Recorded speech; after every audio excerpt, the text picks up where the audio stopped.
Só que o culto de sexta-feira era um culto longo, um culto de gratidão, de louvor a Deus. Lia-se muita Bíblia. Eles já aproveitavam, me davam estudo bíblico também. E no sábado a gente ia lá para dentro da mata fazer o culto, estudar a Bíblia com eles. E a gente levava tudo pronto que a gente tinha feito na sexta-feira e levava para a mata. Suco já levava tudo pronto. E no sábado à noite a gente voltava para casa e já fazia o planejamento do sábado seguinte. Durante a semana eles me ensinaram as profecias de Daniel, do Apocalipse, a importância do santuário, o juízo investigativo, as profecias de Daniel às 2.300 tardes de manhã. Toda a doutrina da nossa igreja aprendi com esses 3 advogados. Depois de 30 dias que estava ali com eles, guardando sábado, trabalhando com eles, capinava com eles. E um deles virou para mim e disse assim: Adilson, volta para o Rio de Janeiro, procura uma igreja que goste dos mandamentos de Deus, que tenha fé em Jesus, porque essa igreja é verdadeira e é a menina dos olhos de Deus. E eu perguntei para eles, qual o nome dessa igreja? E um deles me respondeu, nós não vamos falar. Se você entrar numa igreja e tiver tudo aquilo que nós te ensinamos, é a igreja de Deus e é a menina dos olhos de Deus. Mas se você entrar numa igreja e não tiver nada daquilo que nós te ensinamos, infelizmente não é a igreja de Deus. Deus só tem uma igreja verdadeira, a qual nós já te mostramos em Apocalipse. Deus só tem uma igreja. É aquela que gosta do mandamento de Deus, que tem a fé em Cristo Jesus. Essa é a igreja verdadeira de Deus. Depois o outro virou para mim e disse assim: Adilson, quando você estava preso, você fez um voto a Deus. Cumpra com esse voto a Deus. Eu comecei a ficar preocupado, porque eu nunca tinha falado para ninguém, nem para eles mesmos eu tinha falado que eu tinha feito o voto. Como é que eles sabiam que eu tinha feito o voto? E essa foi que me deixou preocupado. Se eu nunca falei para eles, como é que eles sabiam que eu tinha feito o voto a Deus? Vim embora para o Rio de Janeiro, voltei para minha casa, não falei nada para minha mãe que eu tinha me tornado um cristão. E comecei a procurar emprego. É difícil para um ex-traficante no Rio de Janeiro conseguir emprego. Mas graças a Deus, Deus esteve comigo. E como Jesus diz, quando Ele abre a porta, ninguém fecha. E quando Ele fecha, ninguém abre. E Ele me abriu uma porta de emprego. Consegui logo o emprego. Peguei meu primeiro salário. Separei o dízimo, claro, que pertencia ao Senhor. Comprei 3 presentes e fui na fazenda agradecer esses 3 advogados e presenteá-los. E quando eu cheguei na fazenda, eram outros moradores que estavam lá, e também na minha mente se apagou o nome desses 3 advogados. E eu falei para o atual dono da fazenda: moço, gostaria que o senhor me chamasse os 3 advogados que moram aqui, porque há um mês atrás fiquei 30 dias nessa fazenda com esses 3 advogados, e eu estou aqui para agradecê-lo por tudo que eles fizeram por mim. E o moço virou para mim e disse assim: acho que você está equivocado. Aqui não mora nenhum advogado. Eu falei: mas mora sim, porque eu fiquei 30 dias nessa fazenda. Ele disse: não, você não ficou. Eu nunca saí dessa fazenda. No máximo que eu saio, vou na cidade, faço as compras e trago tudo para a fazenda. Não viajei nem lá. Como é que você ficou 30 dias? Eu falei: fiquei. E falei das plantações que nós plantamos. Ele disse: não, quem plantou foi meus funcionários, não foi você. Não fomos nós que plantamos, com os 3 advogados, tudo. Ele disse: não. Você tem certeza que essa fazenda? Eu falei: tenho certeza que essa fazenda. A prova, tanto é que eu estou aqui, né, na sua porta. Ele falou assim: como daqui não dá para ver a minha fazenda, só quero tirar uma dúvida de você. Porque se você falar o que está certo, vou dizer que é ele que mesmo. Mas se você não falar, porque tem muitas fazendas parecidas uma com a outra aqui, em Nova Friburgo. Ele falou: me descreva como é que é lá no fundo da minha fazenda, para ver se o que você está falando é verdade. Eu comecei a falar do rio, da cachoeira, da parte de Gramado, que a gente ficava todo sábado à tarde ali, sentado, estudando a palavra de Deus. Falei do pomar, falei da plantação de hortaliça, da criação de tudo. Ele disse: realmente é aqui mesmo. Só que eu nunca vi você aqui, e nunca vi esses 3 advogados aqui com você. Mas só para tirar uma outra dúvida, você disse que ficou na minha casa. Falei: fiquei na casa 30 dias. Me descreva como é que é a minha casa. Comecei a falar dos quartos, da sala, dos móveis, da mesa, tudo, do banheiro, da cozinha. Ele disse, realmente é aqui. Mas eu nunca vi você na minha casa. Mas eu falei, eu estive aqui. E eu fiquei sem saber. E o rapaz, o dono da casa, disse assim, você se lembra o nome desse advogado? Eu falei, não me lembro. Por que ele me sugeriu? Por que você não vai na Ordem dos Advogados do Rio de Janeiro? Eu vou te dar o endereço. E você vai lá, que lá tem o endereço de todos os advogados do Rio de Janeiro. E lá você vai poder encontrá-lo. E assim eu fiz. Fui na Ordem dos Advogados do Rio de Janeiro. E ao chegar lá, a pessoa que nos atendeu, uma senhora, expliquei a minha situação. E ela disse assim, rapaz, vai ser muito difícil localizar esse advogado. Porque só no Rio de Janeiro nós temos cerca de quase 20 mil advogados. Se você passar retrato por retrato deles, nós vamos ficar aqui o dia e a noite. São um por um. Vou lhe fazer uma pergunta e essa pergunta vai te ajudar melhor. Você já foi julgado alguma vez? Eu disse para ela, sim. Então é fácil. Fala no fórum, pega o seu processo, dentro da pasta do seu processo, está ali o nome dos 3 advogados. Aí você vem aqui, traz o nome desses 3 advogados, que nós vamos localizá-lo e vou te dar o endereço desses 3 advogados.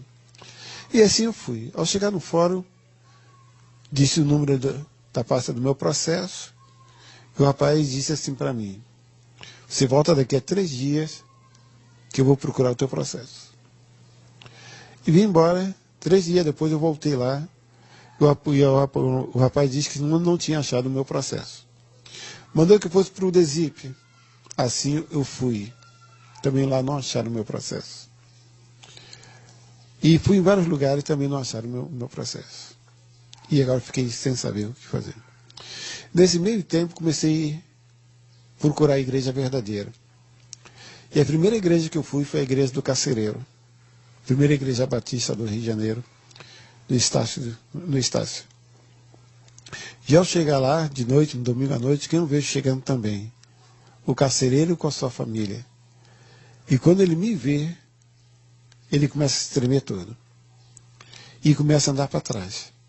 A mulher, os filhos perguntaram, pai, por que você está andando para trás? E ele disse para a mulher, eu estou diante do Falcão Alegre, ele jurou por Deus que até no céu e no inferno para me procurar.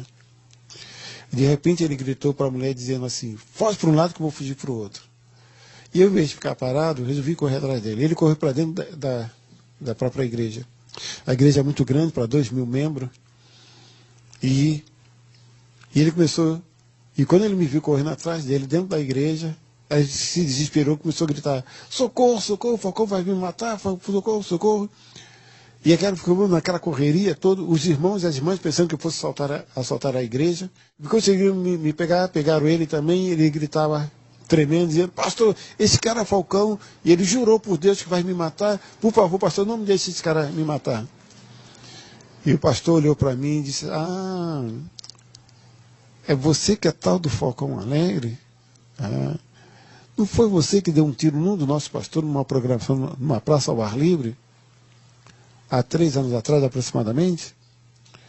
Eu falei, sou eu mesmo. E o pastor deu um passo para trás e disse assim para mim, não vai dizer que você vai matar o nosso irmão aqui na nossa frente. Eu falei, não, pastor, eu não vim para isso. Eu vim agradecê-lo, porque através dele eu pude conhecer esta igreja. E eu comecei a contar a minha história, a forma de como eu conhecia aquela igreja. Me levaram para a sala pastoral, e eu percebi que o carcereiro se tremia todo e tudo, achando que poderia estar mentindo. E quando eu estava contando a minha história, a forma de como eu conhecia aquela igreja, entra naquela sala o pastor que eu tinha dado o tiro na praça. E quando ele me viu, saiu correndo, e agora eu corri atrás dele, novamente começou aquela confusão de novo. Mas me aproximei dele, conseguia falar com ele, disse, pastor, eu quero lhe pedir perdão por ter te dado tiro naquela programação daquele domingo à tarde. E ele tentou me empurrar e tudo. Eu falei, não, pastor, eu quero lhe abraçar, quero te pedir perdão. E ele abriu o paletó, abriu a camisa, diz, por causa daquele tiro que você me deu, olha só que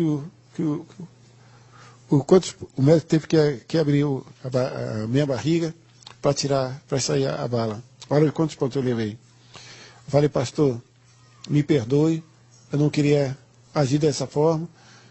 Agora eu sou cristão, não sou mais assassino, não sou mais ladrão. E comecei a abraçá-lo, pedindo perdão. Ele começou a chorar e me abraçou e começou a dizer, só Deus mesmo para mudar um homem desse, só Deus mesmo para mudar um homem desse. Só que naquela igreja eu não fiquei. Havia problemas, tivemos 2 confrontos, um por causa de uma Santa Ceia. O pastor disse que só poderia participar da Santa Ceia que guarda os mandamentos de Deus. E quando terminou a Santa Ceia, fui falar com ele. Ele disse que eu estava maluco, que eu estava endemoniado, porque eu toquei no assunto do sábado. Ele me pôs para fora daquela igreja. Eu continuei frequentando aquela igreja, tive outra decepção, que um jovem estava sendo excluído da igreja porque guardava o sábado. E eu perguntei para o pastor, pastor, existe um mandamento para condenar as pessoas que guardam os mandamentos? E o pastor ficou furioso comigo e me pôs para fora da igreja dizendo que eu estava endemoniado. E eu virei para o pastor e disse, pastor, se eu estou endemoniado, se o senhor é homem de Deus, o senhor tem todo o poder para expulsar o demônio de mim. Eu quero que o senhor expulse o demônio de mim.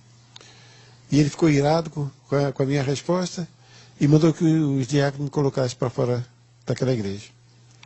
E agora comecei a procurar outras igrejas, e eu levei aproximadamente 2 anos e meio procurando a igreja e não achei. Um dia eu estava na praça, em Botafogo, na rua São Clemente, na mesma praça que eu fui preso pelos policiais a última vez. Eu estava ali sentado, e eu falei para Deus assim, Senhor, aqueles 3 homens que me deram estudo naquela fazenda em Nova Friburgo, eles me provaram biblicamente que tu tem uma igreja verdadeira. Só que até hoje eu não achei essa igreja. E vou lhe fazer um desafio. Se tu hoje não me mostrar essa igreja verdadeira, infelizmente eu vou voltar para a indústria do crime de novo. E quando eu levantei a cabeça, eu vejo 2 garotos bem uniformizados, com alguns folhetos em mão, e se aproximaram de mim. Sentaram do meu lado aqui. E eles começaram a falar sobre anjos. Eu fui fazer o trabalho missionário, e antes de eu tocar a campainha na casa de uma senhora, eu resolvi fazer uma oração. E eu orei. Após a oração, toquei a campainha, e a senhora abriu a porta para mim, e ela disse, espera um instante. E ela pegou 3 cadeiras. E eu fiquei imaginando, uma deve ser para mim, outro para ela, outro deve ser para o neto dela, para ouvir o que eu tenho a falar para ela. E quando de repente ela disse para mim, entra você e o seu companheiro. E eu virei para ela e disse assim, minha senhora, quando eu toquei a campainha eu estava só. Ela disse, não, quando eu abri a porta, estava você e um outro atrás de você, de branco, atrás de você. Foi por isso que eu peguei 3 cadeiras. Para que eu e você e o rapaz de branco entre para nós conversarmos. Aí outro garoto disse assim, eu já sei. Toda vez que nós vamos fazer o trabalho missionário, nosso diretor diz que toda vez que nós vamos fazer um trabalho missionário, o anjo do Senhor nos acompanha. Então ela viu que foi um anjo te acompanhando. Aí eu resolvi fazer uma oração para Deus, de tudo que eu estava ouvindo. Eu falei para dizer assim, falei, Senhor, se esses 2 garotos são desbravadores, pertencem à sua igreja verdadeira, que um deles fale comigo agora. O que mais falava, me deu este folheto aqui, me convidando para me participar da conferência dos arautos do rei, da voz da profecia. E tem várias palestras que eles vão fazer todo sábado e domingo. Aqui está as datas, tudo. E eu falei assim para eles, vocês são de que igreja? E eles me responderam, nós somos da igreja Adventista 7º Dia. Me explica, me fala alguma coisa sobre esta igreja. E o que mais falava começou a me explicar, nós guardamos o sábado, a lei de Deus está em vigor, nós estudamos as profecias de Daniel, do Apocalipse, nós estudamos a Bíblia toda, nós estudamos as profecias às 2.300 tardes de manhã. Alguns irmãos são vegetarianos. Eu falei, justamente essa igreja que eu estou procurando. Me leva lá. E eles me levaram para a igreja Adventista Sétimo Dia de Botafogo. E ele me trouxe até aqui dentro. E eu sentei justamente neste local. O pastor César César sentou do meu lado, os dois desbravadores do meu lado. Tive o privilégio de ouvir o quarteto cantar. Mas eu percebi que os irmãos estavam preocupados com a minha presença ali. Alguns sabiam que eu era, outros não. E eu percebi que ficou ali junto. Mas quando o quarteto começou a cantar, tudo se acalmou. E eu comecei a prestar atenção nas músicas que estavam sendo cantadas. Mas uma música me tocou profundamente. Enquanto eu estava ouvindo o quarteto cantar, fiquei muito emocionado pelo um dos hinos que eles cantaram. Pai, me ajuda a ti, porque eu sou o pecador. Depois o pastor Roberto Cortes começou a pregar. E quando ele estava pregando, eu olhei para aquela janela ali. E a mesma luz que me apareceu na cela, me apareceu naquela janela. E pude ouvir a mesma voz que me chamou na cela, dizendo: Adilson, Adilson, Adilson, ficai aqui, porque esta é a minha igreja verdadeira e a menina dos meus santos olhos. E ali tive estudo bíblico com a esposa do pastor César. E toda vez que ela ia dar um estudo bíblico, eu dizia para ela: eu já sei. Ela disse: como você sabe? Porque os 3 advogados já me ensinaram tudo isso. E o pastor César, comecei a contar a história para eles. E ele disse assim: você sabe quem é os 3 advogados? Falei: pastor, eu não sei quem são os 3 advogados. Ele disse: mas eu sei quem é. Mas como? Os 3 advogados que te deram estudo bíblico foram anjos. Você conviveu com anjos e não sabia. Porque tudo que você está falando, não tem como pensar em outra coisa a não ser anjo.